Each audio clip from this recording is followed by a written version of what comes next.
It hit me like a ton of bricks the first time I heard it. The most segregated time and place in America today is Sunday mornings at church. At first, I did not believe it was true in the Catholic Church.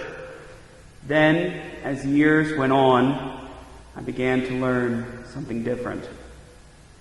I learned how some Knights of Columbus councils in the 60s stood in front of their parish schools and blocked children trying to integrate. I learned how church historians today rely on baptism registries more than archives to trace slave ownership in religious congregations and in dioceses. I learned how the color of my skin would give me a tremendous amount of privilege. And yet, no matter how much I learned about our history and accepted my own privilege, I have now come to believe that mere knowledge of racial injustice is not enough. It is not enough for me to know how racism has operated in our history and in our church. The gospel today makes it very clear. You and I are called to be a church where all may be one. But all cannot be one in a church which only studies and observes racism. We need to live what we are: unity, communion, Catholic.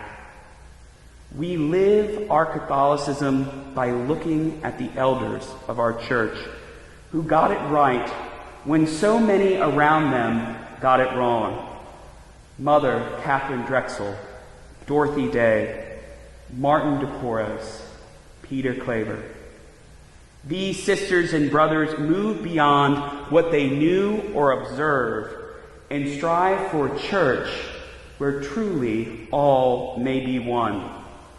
They knew that it was Jesus who taught them how to use whatever power they had to empower others.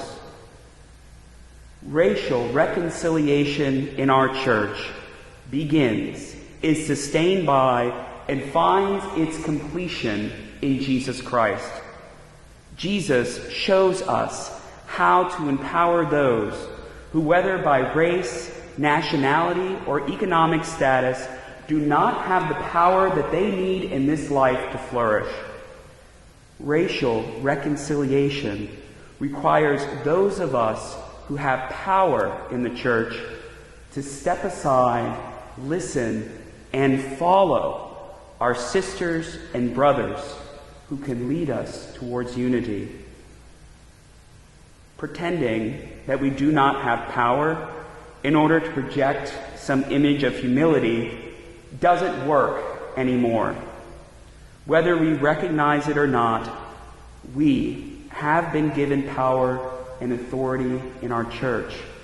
The church gives us power through the sacraments in order to bring about the unity which Jesus calls us towards in today's gospel. The church gives us the privilege of being consecrated religious in the world so that we can show others how to consecrate the world to God. We give away our power and privilege not because we are strong and they are weak.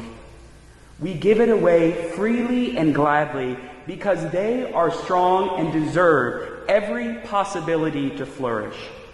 We give it away because they is really us.